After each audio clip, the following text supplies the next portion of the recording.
Welcome to another interview of IsraelTech. Today I have with me Gil Shai, a venture partner at Meron Capital. Thank you so much for joining us. Happy to be here. Awesome. So really what I have you on was unique is that you're a serial entrepreneur. You've founded a few companies. You had a couple exits. You're an angel investor, including some of those that have been sold. And now for the last 9 months or so, you're doing climate tech at Meron. So that's like a lot of experience to unpack. And so tell us, how does one career end up from, let's start with how you got to Meron, because it was only 9 or 10 months ago, less than a year ago. How does a career go from being a founder, someone that's able to acquire things and get your companies acquired and end up in VC? Tell us about that transition, and then we'll go back and talk about the companies that you founded. Yeah, sure. So I think that what happened is basically when I was during and after being acquired by Amazon Web Services, and during when I was in Cloud Endure, I kind of thought about what I'm going to do next. And when was this? That was around, I don't know, a couple of years ago. I didn't know exactly what I'm going to do, but I kind of understood that probably after Cloud Endure, I'm going to do something else. So once we got acquired during the 4 years that I was working at Amazon Web Services, I had a lot of time to think. And basically, started evolving from let's do something which is around do good into climate, which sounded to me at the time, and I'm sure of it right now as well, that it's one of the biggest problems we have right now, and anything I can do in that place would be great. During the Amazon years, I also started angel investing. So that brought me pretty nicely into the world of investment. Wait, how does one get into angel investing? Like, who do you need to know? What do you tell us if one says, I would like to get into angel investing? How does one get into angel investing? Yeah, it's great. It seems people talk about like, how do you get there? Because one of the goals we're trying to do here is we're trying to make kind of the whole ecosystem a little bit more accessible. Yeah, that's a great question. So first of all, you have to have money, right? Right, okay. That's the basic thing. How do you make money? So after 2 acquisitions, I was in a good place in that regard. Awesome. Then the networking connections that we had, I'm usually working together with one of my partners, Ophir Ehrlich. We basically had a pretty big network between us, and that brings you, friends of friends. They start up companies, they hear about you. I'm doing mentoring for many years now. Ever since I think 2012 or something, doing mentoring. So people hear from that department, and you start getting people that are asking if you want to invest. Eventually, you already have a good eye for good entrepreneurs after you sold 2 companies. So and you've seen a lot of things. So you start, you say, this I do, this I don't, and you start having a portfolio, and you start having connections with other VCs, and that's how it was, pretty much. When you say you have a good eye, I understand a lot of that's kind of intuition and experience. What are some things people should keep an eye out for that would say, this might be someone worthwhile to invest in, or maybe some red flags, or these are some things to avoid or look more into? Yeah, so the good eye is intuition, but it's based on a lot of knowledge, right? After you found 2 companies and they're successful, and you see a lot of entrepreneurs and you mentor a lot of these, you kind of get a feel of the things you need to look at. And my main focus is, so the biggest focus is teams.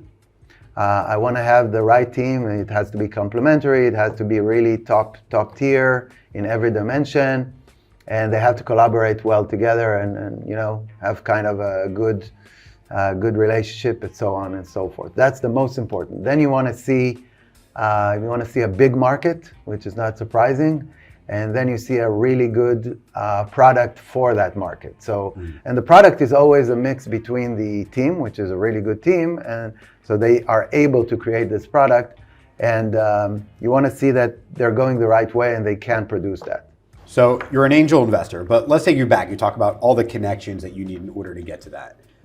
At the very beginning, you did a lot of software in the IDF and in the Air Force, right? Right. So maybe you can talk us about how one kind of takes what they do in the military to make the most of it, and how maybe they can use that to be able to build such a successful entrepreneurial career like you did. Yeah, so I think around, I was 6 years in the Air Force. I think around the last 3 years, I did some cool things with, back then it was pretty new, C++ and AIX, which was IBM computers, very long time. So you can tell that I'm not very young. Back then, we did pretty interesting things. We used smart cards. At the day, it was pretty innovative. And we had, I had a really good team leader, and we got along and we did some interesting things. One of the interesting things that we did is that we had a security system, and part of it was done by a civilian company. And we didn't like it. It wasn't that good. What didn't you like about it? It has a lot of bugs. It was very slow, right, and that type of stuff. And we, my team leader basically told me, hey, let's talk to our commanding officers and make sure that, and ask them if we can do it by ourselves. We talked to them and said, no, you don't have time. It's going to take you a long time. There's all sorts of PhDs on that company. You're never going to match it, blah, blah, blah. And we decided, we just decided, we were 3 people. We decided to just do it on the weekends and long hours after we finished the day. We brought it into a prototype, and they liked it so much that they let us do the whole project. That's awesome. Yeah. So that's one of these things I find so unique about our ecosystem is that they said no. Okay, you're 21, you said 3 years in or something like that, 22? 24. 24, okay, then you're like, screw it, we'll do it ourselves without you. When you've not much time in the Army anyway, right? Not much sleep. You do it anyway, and then you still showed it to them, and then they accepted it. Right. So I think that's just incredibly unique. Generally, you don't really get that. I don't think you would get that from any other cultures, the fact that they rejected but then came and accepted it, or the fact that you had the courage to go and do it. Right, that's the entrepreneurial spirit. Right. I think we have it pretty early on. You know what I think that kind of captures in a sense is that thing that you said. From my experience, is that people say, "Oh, they have a PhD." The people with PhDs, and I find the exact opposite. The problem is they're so programmed, they have such tunnel vision that they don't know how to think outside of the box, how to do things outside of what they were, I would say, taught but told in school. I find almost the more degrees you have, the less critical thinking you have. Is kind of so, I find there's an inverse relationship. Yeah, I totally agree. I think that you can see that in American colleges, obviously. Yeah, I think that one of the best things in Israel is that really we always find ways to do things better. We always find things to cut corners, which, by the way, has its disadvantages as well. But in entrepreneurial culture, it's mainly really, really good. So after you developed this, with 2 of the people you were in the Army, after you left, what did you do? Did you continue to work with your friends? What happened? So that's funny you're asking, but one of the team leader himself, actually, he started working for a company back then, which was called Exact Technologies. And he said, hey, why don't you join us? And really obviously I liked him, he's still a friend. Right. And I liked the culture. I met the co-founders there. And that's where I started my first company back. Actually, it was 1998, back in the bubble era. Yeah, good times. And it was crazy. Yeah. It's interesting that do you think you would be able to find an opportunity if you didn't have a friend that pulled you in or someone you knew through your network? Like if you were to just, let's say, I know now the economic opportunities in 1998 are a joke compared to today, right? We're talking over 25 years ago. Do you think people would have been able to find opportunities for themselves then? And do you think it's changed now that you come out of the Army, let's say you don't have a network? Would it be difficult to find opportunities in your opinion? Well, I think back then I would probably find work. I think that any person back then who had a really computer science degree and some experience, it was, again, in the bubble era, you would get a job, but it's always for a couple of years until the crash. Yeah, exactly, till the crash. Till the crash. Where it became difficult again.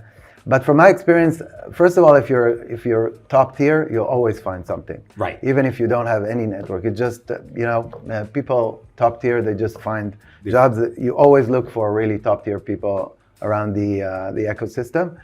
And second, I think that it really depends on the economic state at that particular period. But back then it was really good. Right now it's mediocre, it's not great. So it's more difficult. And the more you have network, I mean, I think network probably got me a lot of the things that I have today is like network and people I know and connecting from one place to another and not being shy about approaching people and asking for help or questions and so on. That's invaluable. So I think that the network effect is crazy for high tech. So after, what's it called, was software? Was it Exact Technologies. Technologies. Yeah. Mm-hmm. How did you use where'd you go from there? Yeah, so again, network again, right? So after Exact, at some point it became a little bit, I found that it was a little bit boring. At that point, I wanted to develop technologically. And I just joined a company which was the VP R&D was a previous VP R&D at Exact Technology. So again, the network effect got to my next startup. Who found who? Were you looking to leave? Did they go and then they reached out to you? Explain to us kind of just people I wanted to leave. I wanted to leave, and I heard about the guy landing up in that company. It was called Savantic Systems. And I just asked if they were looking for team leaders and so on. And they were.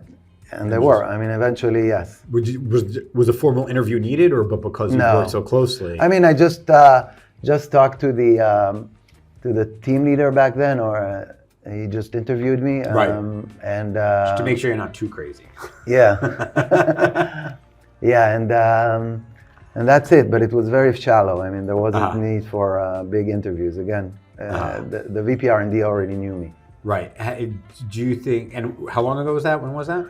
That was 2001, roughly. So 20-something years ago. And then from there, did you go and found AccelerWeb? No, I still had it. That company was shut down, but I met a really good people there. I mean, the team leader back then was Eden Shochat from Aleph VC, and there were a lot of great guys there. But back then, I did one year in a company called Go Networks, again, which was interesting for me technologically. What do you mean? What interests you? It was in the world of Wi-Fi and connecting Wi-Fi in a large area versus just a small area. Back then, Wi-Fi was pretty new. So it was interesting, hardware and software together. And I found it, I really liked the team. I mean, the people that I met seemed like really strong. They were from the 8-1, a lot from the 8-1 unit, from the Israeli intelligence. Pretty smart guys, hardware and software. So I just decided to join again for learning some more technology at that time. So from there, you're there for a year, and then how do you go from Wi-Fi connectivity? Does the different technologies when it comes to software, how much does it matter your experience if, let's say, you're doing Wi-Fi or other kind of telecom or security, or does experience cross over? Like, is it kind of like niche agnostic? I mean, there are some things experience-wise which are niche which are niche dependent, but then if you're smart, then you can move from one domain to another really easily.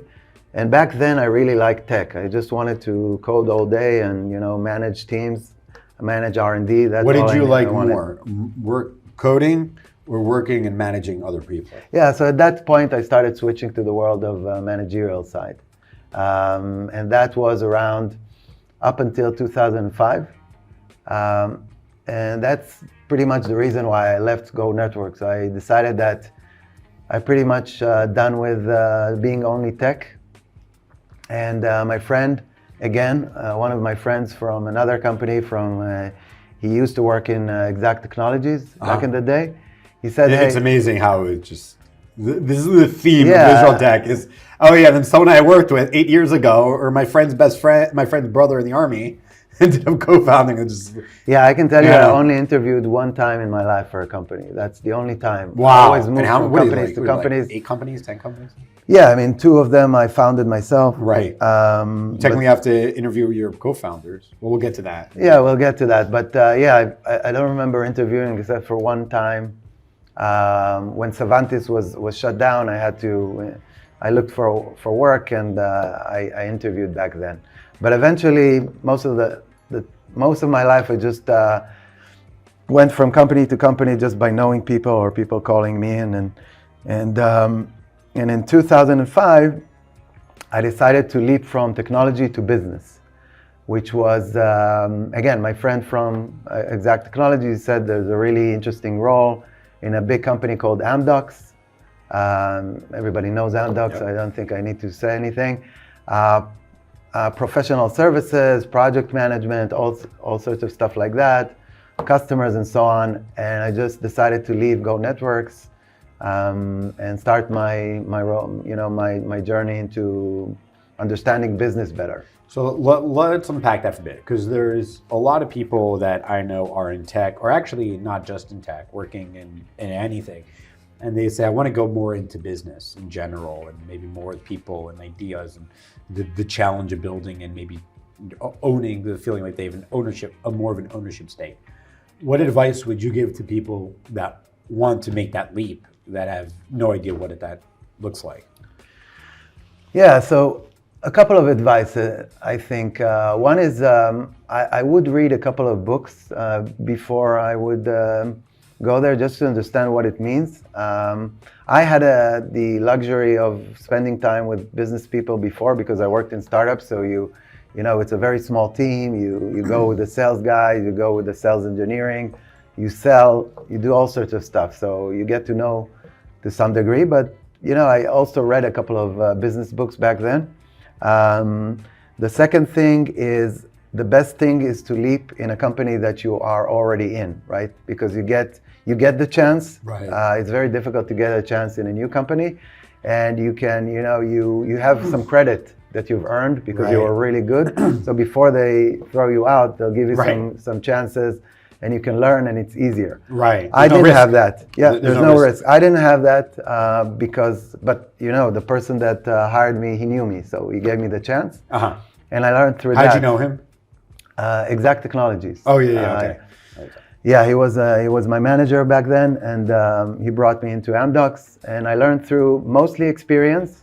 I mentioned books, and a lot of mentors, people that you talk to that they're doing similar roles, and you just you interview them, you ask them, what do you think are the main things, or questions that are relevant at the time, and you just learn from experience most of the time. I didn't have any MBA or anything. Not that I'm saying it's not a good thing. I'm just saying that most of my experience is reading and experience, not any fancy degrees. So let's go straight to the company that you founded. You want to get into business. It's time to build your own. Take that software and the business skills, bring it together. Work with people that you had before, which is very good advice. So you don't have to relearn that relationship while you're trying to get a business off the ground. Tell us about your product market fit. What were you trying to solve? So when I was in Amdocs, I did a couple of business roles, and during the time, one of the people I knew, who was my manager, director back then, he asked me, you know what, let's do a startup together, because I was discussing with him that I want to maybe move into a VP R&D role in a startup, so on and so forth. He said, come on, throw it away. Just let's do a startup, me and you, and let's find an idea, and let's do something, and just leave Amdocs and so on. And we tried a couple of ideas. We tried finding some groups. We tried all sorts of stuff during the time that I was in Amdocs. It didn't go well the first time. So eventually he left, and I joined. I actually worked with CorpDev. The CorpDev is the organization in a company which acquires companies and merges into the acquiring company. I helped them. We did the due diligence on a company. We acquired a startup, and I managed and merged it into Amdocs. So it gave me kind of a good experience from the other side. So as an acquiring side versus an acquired side. And that was great experience for me. That was around 2008, something like that. And after a year or so in that role, we talked again. The person who left the the person I knew in Amdocs, he left the company. We talked again, and he said, "Hey, I have two people that I know from my current gig, and let's do a startup together. I have a great idea." And that's how Accelo started, pretty much. I wonder that like in other cultures that happens. Like, hey, just leave what you're doing. Let's just do a startup. Yeah. It's like, let's go have no income, work insane hours, and just dive into the abyss and figure it out on the way. Exactly. So yeah, that's Israeli culture for sure. And I can tell you. Wait, did you have any? Wait, how old are you then? Currently, I'm 52. No, then was it 2008? Back then, it was. It was 37. 38. Okay, mom was my age, 38. And so were you married? Your children? Yeah, so I had a wife, 2 children, and 1 on the way. B'shana tova. Yeah. And so did you have to, sorry to get personal, did you ask your wife or how did it work? Or she didn't even know when they went to Amdocs, he went to a startup, and then suddenly she goes, we have no money. Yeah, so that's a really good question. Always ask the wife because or the partner because it's otherwise you get into crazy situations. We at the time, think about it, it was the subprime crisis. It was a really bad time. Right, it was the Q4 2000. Yeah, and it was also, we didn't have a lot of money. We were just mediocre, in terms of, how do you say it? In terms of the money we made. My wife just finished her degree in medicine, so she wasn't earning much. It was a very tough time back then. So obviously asked her, and she said, we always supported each other's for our careers. And I had about a year's time worth of money to play with my game called Startup and do my thing. But I had 1 year. I mean, after that year, I had to go back to being an employee. I didn't have time. So we started the company. Any advice for someone that's got, a few kids and a spouse, and they want to go and take this leap, and that maybe what they should tell their spouse, or not tell their spouse? In terms of tell the spouse, she needs to know that, she needs to understand the situation, that there's not going to be any money coming in before you get an investment, that it's going to be tough, that there's down and ups, and it's going to be crazy, and you don't really know what's going to happen. You need to leave money aside because it's irresponsible to just, just do it without having enough money and getting into problematic financial situations. But other than that, you both agree to it and you start on the way. I mean, one founder once told me a pretty nice story. He said, creating a startup is like jumping from a building and then trying to find your parachute. But you're really selling entrepreneurship. Yeah, but you need to at least have a parachute, right? Otherwise, it's really stupid. Right, that's a good point. Right. So that's what I did, and luckily I managed to raise funds at some point. Tell us about, so you had 1 year runway of your savings until you had to go and get a job. Tell us about going through raising your first round as a first-time founder. Yeah, so I was a COO. We had there's the CEO and 2 other VP R&D and CTO. This was pretty much, we had 4 founders. And all of us were pretty technical. So at the beginning, the CTO and the VP R&D, they worked on the product full time. And myself and the CEO, we just looked for customers as much as we wanted. How'd you do that? Again, connections. Let's talk to this guy. Maybe he knows the customer. Hey, let's talk to this guy. He has a company. Maybe he can be our first customer, and so on and so forth. And everybody is very helpful. So they lead you into more customers, into more people that could get you more customers. That was how it is and how it was back then in 2008. We also created more network by joining all sorts of network events at the time. So I don't know if you've heard, but there was an event called Kinernet by Yossi Vardi, which is based on the American Foo Camp, which you take very creative people. I didn't know it was based on that.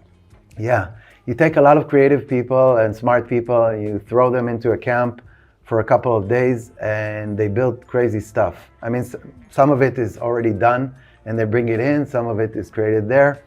But we went to all sorts of creator events, to Garage Geeks, other startup events, and through that you get a lot of customers or people that can lead you to customers. So that was mostly what I did and the CEO. because back then you couldn't just raise on an idea. You had to have even customers. Wow, what a crazy concept. Yeah. You needed revenue to get funds. Yeah, so at least customers. I mean, and we really, it was a really big challenge back then because again, it was the subprime crisis. We talked to a lot of investors. No one wanted to fund us, and eventually, around 9 months in, almost to the place where I needed to start finding a job, we got an investment from Wild Ventures at the time. It was pretty new back then, and that's how we basically, it was How the much did happiest Wild day give there. you? It was roughly $1 million. How did you celebrate? Wow. I don't think we celebrated much, just, at dinners and such. But Right, it was not- like not dinner, a something bottle of else. whiskey and back to work, Yeah, right? yeah, exactly. That seems to be how it works. Yeah, I mean, what can you do with $1 million? Even back then, it was not a lot of money. Right.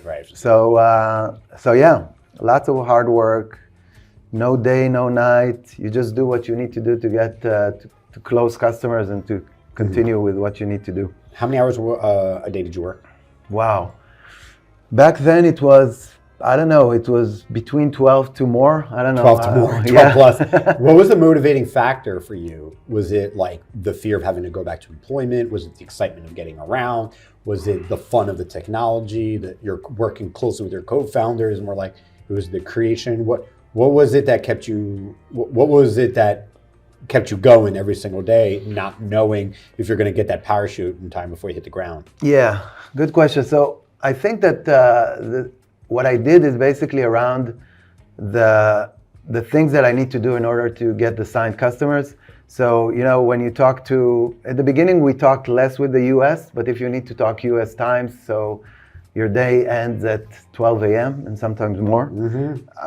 And then the preparations, everything you need to do in order to get the stuff done, get the demos done, talk to your co-founders. So you work as much as you need to in order to get the stuff done to get to your next milestone. And that was, that on top of the fact that I really like working, it's not a torment for me, is what kept me going. I think there were times that I worked less, but I'm kind of a hard worker. Most of my years was the case, at least. So acquisition, how'd you get acquired? Yeah, so we had a really interesting opportunity come our way. So at some point, we decided to hire someone who's going to help us do the sales in the US. So we hired a VP sales in Boston. That was, something around 2010. And we started getting good American customers like American Greetings and so on. What we did, by the way, in AcceleWeb is accelerate websites. So if you had a website, it loaded much faster using AcceleWeb, sorry. And we started looking and talking to customers. During that time, one of the things, so again, the network effect, this guy, he was a VP sales in Boston. He used to work in Akamai. And he had a friend who worked in Limelight, which was a competing CDN and video delivery platform back then.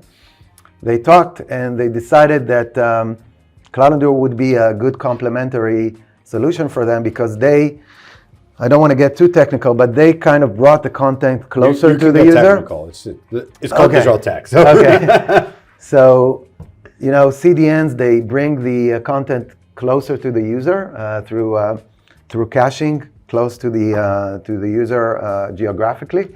And what we did is we manipulated HTMLs and all sorts of things around the web to make it faster. So eventually it was a complementary offering. So you brought it closer and then you did manipulations to the HTML, which caused like less, what? Like batches, less pings, less back and forth. And how'd you do that? Below the fold, all sorts of stuff like that. How did you manipulate the HTML? We had a reverse proxy which sat close to the website, and just every request for the website just went through our reverse proxy and changed the way the HTML was presented. So together with the CDN, with Limelight, we could have done it much, much better. And we kind of started working on a partnership deal. So, hey, we're Limelight, we'll sell to many customers with you, we'll sell a joint offering, and we'll give you some kind of rev share or whatever. And that was the beginning. And at some point... Now, how did they find you, or how did you find them? Yeah, so they found you, we found them because our VP sales, as I said, he had a friend in Limelight. He talked to them and he said, hey, I need more friends. We have, yeah, I need more friends and I have a great offering for you that can complement your offering. They actually saw it just before our competitor did a pretty big partnership with them. So we caught it just in time. We went into a POC. We compared head to head. I went to their headquarters is Phoenix, Arizona. I went there, did a couple of days the POC. It was very successful on one of the newspapers that that was their customer. We did it, and the newspaper, it got on the website. It got to the user much faster than it used to. And at that point, they understood that we're much better than competitor. And their CEO decided that he wants to do something more than a partnership. So he basically invited our CEO to New York to dinner. And the dinner, he said, you know what? I don't want to do any partnership with you. I want to buy you. So after the acquisition, and at what point did you decide, okay, it's time for me to move on? And you went ahead and you started your new company right away? Or how did you make that? At what point did you say, enough? Yeah, so I think that after 6 months in the acquiring company, I think that I got to the point where I said, okay, it's starting to become boring. I want to do my next stuff. And we kind of talked amongst ourselves, the founders, the 4 founders. And all 4 of you were still there? Yeah, all of us were around a year and a half after the acquisition. We decided that we'll stay for a bit just to make sure that everything goes well and transition goes well. But we want to do we want to do our next gig. So did you communicate to the company that like, hey, we want to be out of here within 6 months or whatever and start our own new thing? What do you need for us to set you up for success? Is that, we decided what we need to do in order to get to success. And we communicated only, per the law, which was, I don't know, a month before or a couple of months before. Usually with corporate America, sometimes it's not wise to give too much of a notice because then they do what they want to do and not the right thing necessarily. Right. Oh God. Yeah. So we made sure that everything went well. We found a manager who would take the office management role and take it from there. We did everything to make it ready and nice, but I don't remember how much notice we gave, maybe a couple of months, but not too much. Awesome. And so we started... How much on the side were you working on your new idea? So we were doing kind of weeklies and started thinking about ideas.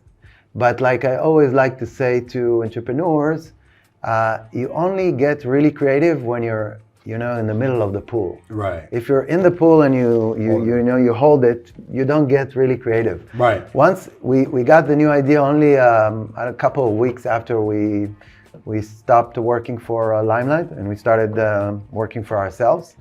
So in a couple of weeks we thought about the idea behind Cloud Endure.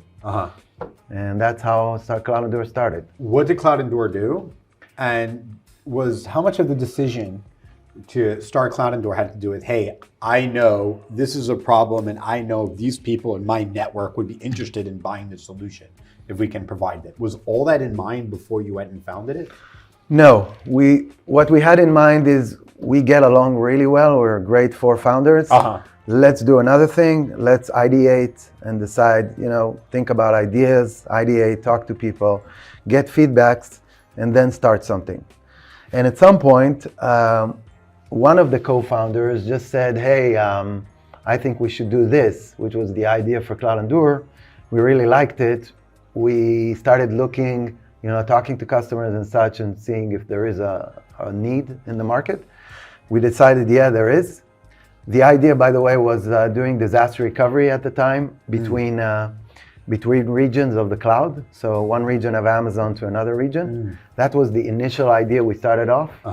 And the idea came because one of the co-founders' friends said, hey, my website just crashed in Amazon. If I had a button which was just, revive the site again in seconds or minutes, and I could continue working instead of losing business like I did, that would be amazing. And that was the idea behind what was the tech like? Tell us about the technology and then how you ended up selling. I guess it makes sense that you were acquired by Amazon.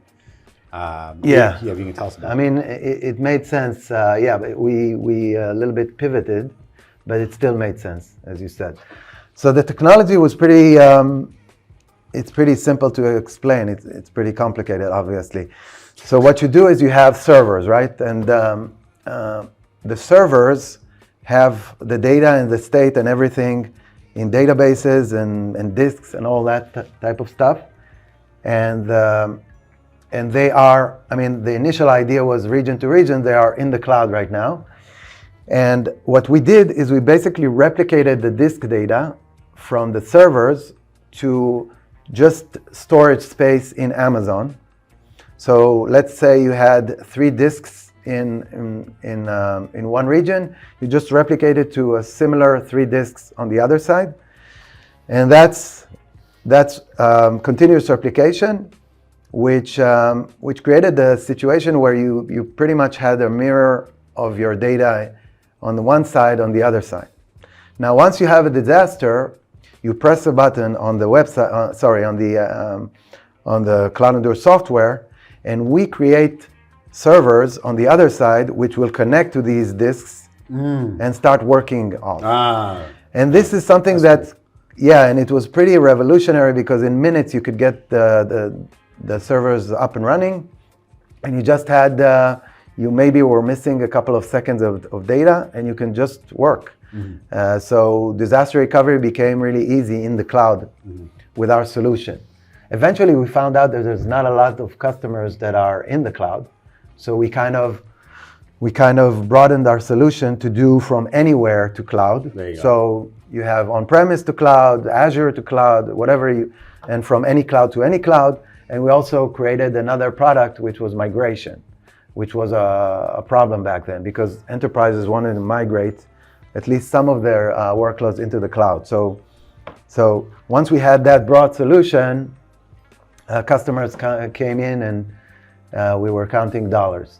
Awesome. Like I said, when it came in, you're counting dollars. How did you get connected to Amazon? I guess they're seeing that you're providing solutions to maybe other enterprises or companies that are using Amazon. And how did you get connected with Amazon? They find you? Did you find them? No, we found them. So we had. Were you looking for an acquisition when you found them, or was it just like it makes sense strategically to just speak to them, see what's there? In terms of doing business together, we talked to them and we had a really good partnership with them. They brought us deals, we brought them deals. We used and we participated in their marketplace. We did a lot of things in Amazon before the acquisition. Eventually, we had so much business with them that eventually they decided they need a solution like that within their ecosystem. And I think there was also an external push by other cloud providers and other contenders which were acquiring our competitors. So it kind of created a push and created a movement of consolidation and acquisitions of disaster recovery and more of migration solutions within the market back then. So this brings us to where you are now and where we are now, Meron, which for people that don't know, we're actually at Nechlat Benimim, so right by the Shuk. Can't wait for lunch. How did you get to Meron? How does one go from being a successful entrepreneur who's had 2 successful exits to entering the VC? I know you said you were an angel investor, but what drew you to Meron? What did that draw to you? Because you were you joined as a partner later on. So you touched upon it. So during the 4 years that I worked in Amazon Web Services after the acquisition, outside of work, I started angel investing. So I invested in many companies, more than 20. And during that time, some of the companies I got to invest in were intercepted with Meron Capital. So I So me and my partner, we do the co-investing in the angel, we do angel investing together. We brought some of the deals to Meron, and Meron brought a couple of deals to us. So we co-invested in a couple of deals with Meron. So I got to know Liron and Danny and the partners during that 4 years. Yeah. Awesome. The second process that happened within me is that I wanted to do something which is meaningful. And I kind of honed in on climate technologies, which is a very big umbrella for many technologies which help with the current situation of the global warming. I decided I want to do a startup within that phase. And wait, why? I mean, that's kind of like a leap. Here you're doing software. Right. Like an entire career from the army. It's like your 18. Yeah. And now you're like, were you always interested in kind of climate? Was it just the science? Was it more that it's like kind of like a new frontier in a way? No, but at the time? Yeah, so it's a good question. It's not that I wanted to do climate a long time, but I do like nature for ever since I remember myself. I hike. Israelis love nature. Right, I hike, I dive, I do all sorts of stuff within nature. But also I wanted to do something which is meaningful and not another company, right? Another cyber company, another cloud company. I wanted to do something meaningful. And that brought me into climate because I thought, hey, here I use my skills as an entrepreneur and the fact that I am technological, although mostly in software, and kind of do something meaningful there. I thought about doing a startup. It's still relevant and it can happen. But during the phase that I did angel investing and thinking about all sorts of stuff, I said to myself, the ecosystem here, the climate ecosystem is pretty nascent here in Israel. It's growing, but it's nascent. So I might as well start as a VC and then, see how it goes. So in a sense, as a business opportunity, given that you've been on both the side of acquisitions and investing as an angel investor, you see there's going to be growth here. I like this niche. Let me go into it. Let me start investing to help develop, let's say, the climate tech here in Israel. Right. So and you're able to make good money from it, which is great. Bring people together and help elevate the industry, the ecosystem of specifically climate tech. Exactly. Fascinating. I love that. It seemed a great segue for me.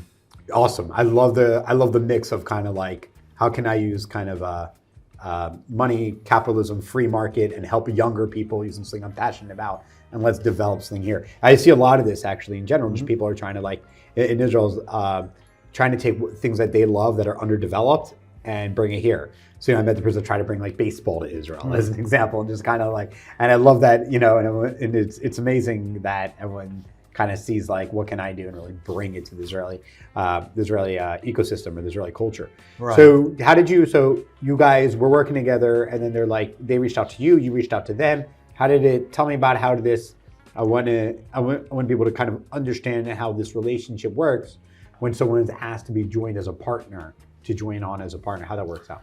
So I talked to a couple of venture capitalists and venture firms, and I wanted to find a VC that answers some of my requirements, which is something that can do climate, and I can lead the climate or join something climate. It has to be a generalistic fund because Israel doesn't have enough ecosystem to just be a climate fund unless it's very, very, a very small amount. And I wanted people that I really like, which is, I knew them for 4 or 5 years, so that fit well. And during the talks, they said, why don't you join us? And I said, yeah, it's great. And, we did some dancing around and eventually married. Amazing. Love it.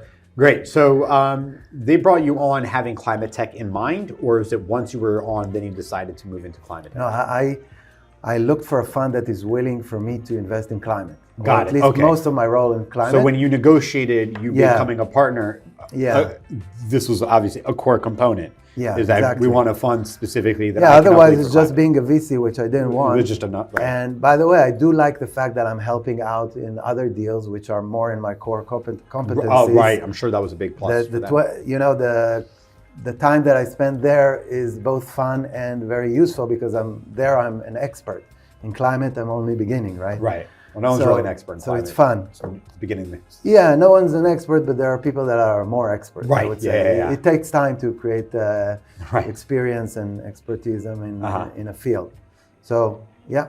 Awesome. So I'm starting to learn. Okay, so when you go and you look how much does your fund have, the Climate Tech Fund?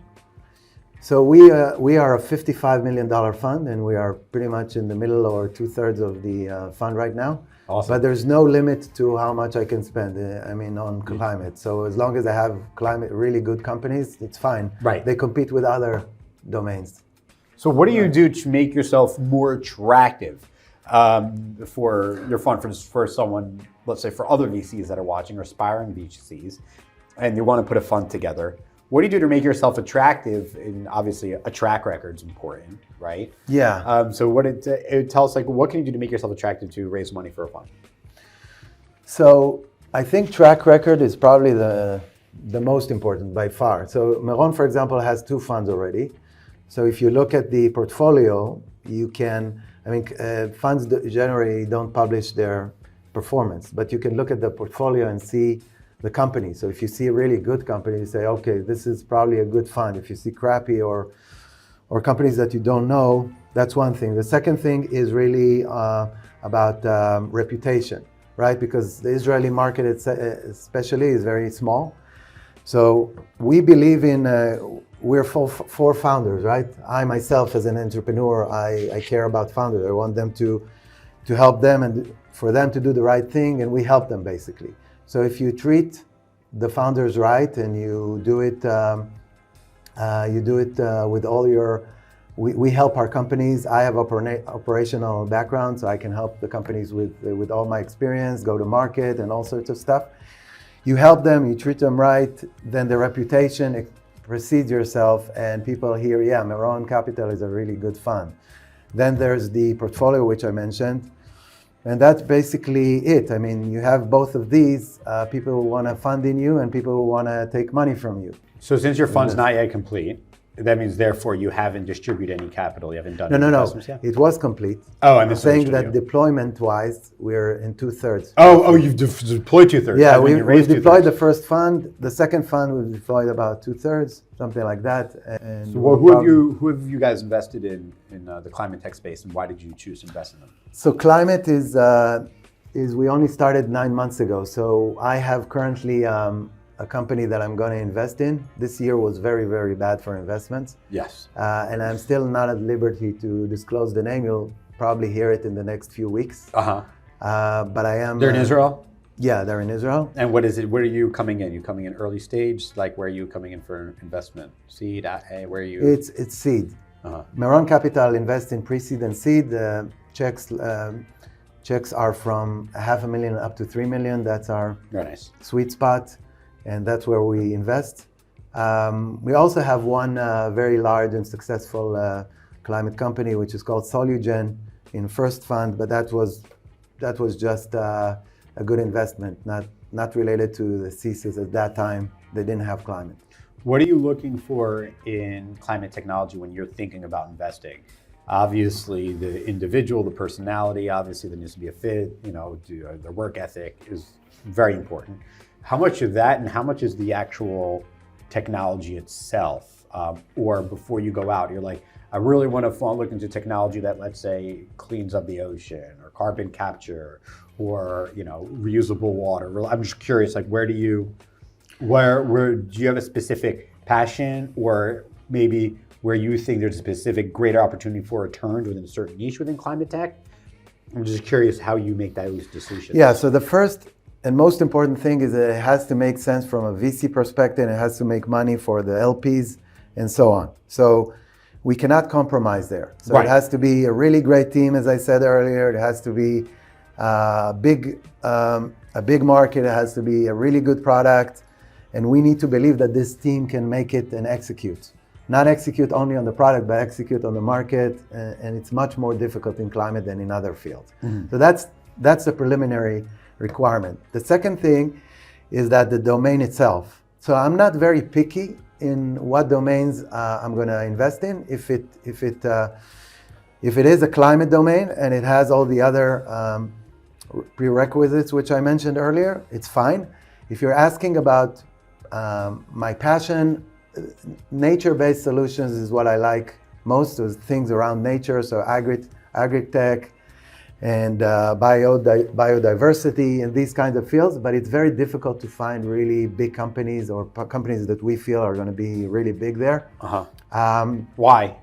Why? Just some of it, biodiversity is very nascent. Right. Agriculture in Israel, at least, most of the companies didn't really grow, and there's not a lot of big acquisitions there. Where do you think are the biggest opportunities in climate tech? What I look in mostly these days are around energy. I think in energy it could be really big, and I think that one of our biggest startups in the world of climate is SolarEdge. Right. That's a multi-billion-dollar company right now on NASDAQ, and I think in energy there are very interesting things that are going. If you take really wild ones, there's a company in fusion. Nuclear fusion. Nuclear I think nuclear is clearly the future in energy, right? I feel like that's everything we've discussed, because I feel like nuclear fourth generation fusion is it's amazing. It's clean. It takes up no space. It's not what people think when it comes to, it's dangerous and all of that. And waste can now be reused. They say, I was reading about it, and they're saying, in your lifetime right now, nuclear fusion, the entire waste of your entire life in nuclear waste, of all the energy that you're going to consume as a Westerner, is smaller than the volume of a can of Coke, than a soda can. And they're saying it's getting smaller, and now they're using ways to reuse that waste on the spot. And so it's kind of, like you can bury it with you. but fusion is really, really, really, really early. Yeah. Still, but do you see like fusion in a generation from now, there's like, it seems like it's because it's got zero emissions, it's 100% clean, it takes up the least land, it's economically the most viable, it feels like it checks all the boxes, no? It is, but it's still in experimentation stage. Right. So there's a lot of companies trying to do it. There's only one in Israel I know. What company? It's called Tau. But in the US there's more, and in Europe and so on. Yeah, France is big on France. But but it's still it's an experiment at this point. There's we don't know when it's going to be production grade, I would say. Right. So this is still early. There's the regular nuclear, plants and small ones that are used can create energy, but then there's safety and security, right? Right. Especially in a country like this. Right. And there's a lot of things in energy that can be interesting. There's so in Israel, at least, this is something I see. Food tech is a little bit less hype these days, but we still see things in the food. Cultivated meats and all sorts of. What happened to that? I feel like that whole industry went away. Almost like vegetarianism and veganism is like a fad. That's I feel like. I don't know. And also, I think they hyped it so much, and then I tried the Impossible Burger, and it wasn't all that. Yeah, I think it was very, very hyped. I was at Our Crowd Summit a few years ago, and they were like, it was hyped, and everyone wanted to try it, and so people were like, it was a huge line. And it was Impossible or one of those Beyond Meat, one of them. It doesn't matter which one. And the whole trash can was one bite. People trying to try it. That's all I needed to know. I'm like, okay, this is not right either. Yeah, it was pretty hyped, and it's not as good as they thought. There's still a lot of work there. Right. I don't think it's going away, but it's not as. No, I don't think so either. There's always going to be, And is there a lot of hype? Do you think there's a lot of hype in climate tech or environment tech and green tech? I feel like more than other technologies, there's a lot more hype. Look, and I think because it's like I see a lot of videos of far more people can relate, I think, to climate tech than other technologies. Everyone goes outside, everyone experiences climate or weather. Those two different things, obviously. Everyone experiences nature, everyone's seen litter, everyone's seen trash, everyone's seen pollution. So we've all things that every human being has consumed to understand these things. And I think the visual effect of, save the turtles, plastic, whatever, it's much more compelling. And then when it comes to the technology or whatever it is, I feel like it's not quite there. So I think that there was a hype even in Israel back in 2021, 2022. now, obviously, because of the war and the situation in Israel, it's less. Yeah. When things are really crazy, you tend to look less on things which are not really burning right now. Right. There's still interest there. It's still growing, and so on and so forth. But it's not as crazy as it was in 21, and 21 was crazy in all domains, right? Right. But so it's growing. It's still not as big as I would like to see, and we have a lot of work to do on the ecosystem here and make it grow. So that's what we're trying to do. So because green technology is, let's say, relatively new or rapidly developing, maturing, becoming more efficient. So I have a friend, he put solar panels up on his roof, and in Israel you have to, but he's in California.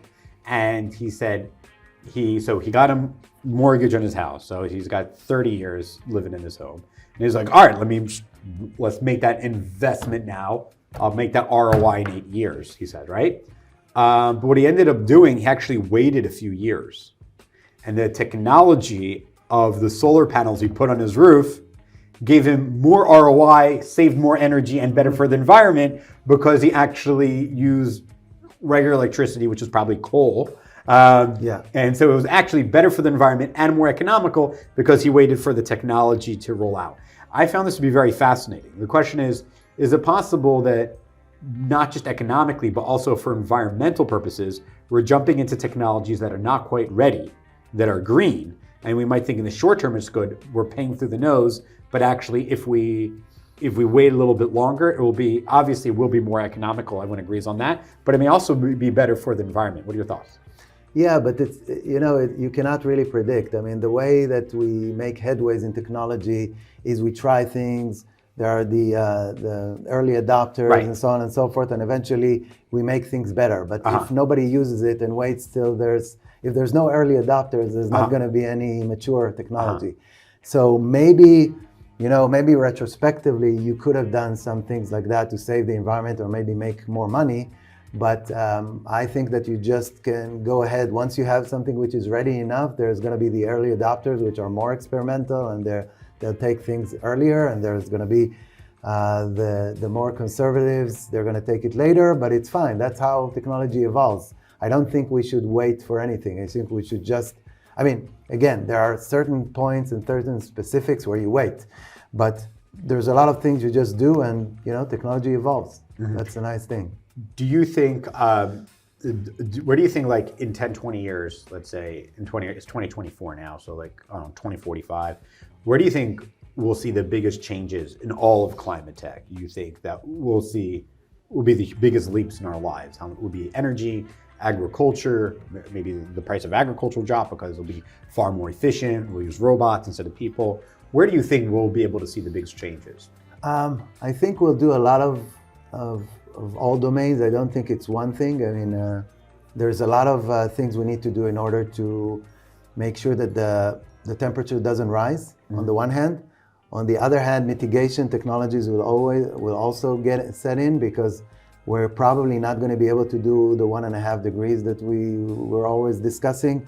So we'll have to create a lot of technologies that mitigate with extreme heat, with droughts, and extreme weather, and so on and so forth. There's going to be technologies on all sides going further, and the more we have crazy crises and extreme weathers and all sorts of stuff like that, the more the government will have to create situations where companies will be able to innovate, right? Because, for example, Israel does not encourage too much climate technologies at this point, because it doesn't seem to think that it's the most important thing right now to accelerate. In the US and in Europe, it's much more advanced, and they have grants, they have all sorts of monies that are going into to do things in climate, and credits, tax credits in the US. We'll have to do it here in Israel, we'll have to do it all over the world. And on the other hand, there will be more technologies, because I see more and more companies doing very cool things in climate, and it's all around. I don't think it's only energy, right, or only agriculture, or only biodiversity, or only food. It's all around. Do you think, this is my weird opinions, do you think that maybe, like, if the government's less involved and therefore you have to be more resourceful, and the way to really succeed isn't by grants or subsidies, but rather getting to manufacturing scale, economies of scale, and making it more economically viable, which means the company will be here for a very long time. Don't you think that there's actually maybe an advantage of not taking government money? In the sense, it's corporate welfare. Yeah, it is, but it's usually, not usually, but sometimes it helps that you have this, as you said, government welfare at the beginning, and then we evolve from there. Mm-hmm. There's also going to be private sector. I mean, there's a lot of private sector anyway. Yeah. I'm just saying that there's Meron. Yeah, but I'm just saying that the government also helps, it helps create the first layer. And then at some point it will be only economical. We don't need the government anymore. Right. But it's not there yet. There are things that are, but think about it. It costs much more money to do aviation fuel right now, sustainable aviation fuel, than regular aviation fuel. Right. If you don't help somewhat, then there won't be incentives to create the first products, which are going to be a little bit more expensive. The only thing about all aviation was going to be electric anyway soon, don't you think? There's electric, you can't fly a plane like 20 hours with electric, right? Right. So it's going to be forget Australia. Aviation. Yeah, you could do very, very quick or very short rounds you could do with electric planes, but the long hauls are going to be sustainable aviation fuels or stuff like that. So how do you create these? There's a lot of interesting technologies that came out of government that eventually we are using now. Internet is an example. So same thing with climate. We need to encourage it. Government, public sector, VCs, everything together. At some point, it will be a flourishing business. But currently, it's a lot of experimentation, and a lot of things are still not to the point that they can compare with the regular products, which are not climate friendly. Amazing, lovely. Well, so where do you think we'll be able to see Meron, and specifically what you're doing at IsraelTech in a couple of years from now? And what's the best way for people to stay up to date as climate technology and Meron continues to evolve and adapt and continue to distribute the capital? Yeah, so as I said, we're probably going to announce our first climate investment in a few weeks. Amazing. And hopefully we'll have a couple of these every year and so on. And it's going to be a big chunk of Meron is what I awesome. See. And you can follow Meron. And awesome. I'm going to ask you for a favor. Yeah. What do you think, as IsraelTech continues to develop as a brand, that after you make this announcement, we'll do it virtually, let's say, what could do like a short, 5-10 minute interview to kind of see, just you and the founder, and to kind of just to elevate you guys, just to put it on IsraelTech social media channels. Is that something you think that would interest you? Yeah, that would be great. Awesome, great. And people want to know where's the best ways to follow you and Meron, if they want to stay up to date on what you're up to? Other than, I guess, Meron's website? Yeah, so outside of Meron's website, we're also on Facebook and LinkedIn. Awesome. Right, and we'll put all those links in the description, as well as IsraelTech links. Thank you for following, and thank you. It was a lot of fun. Thank you. It was great.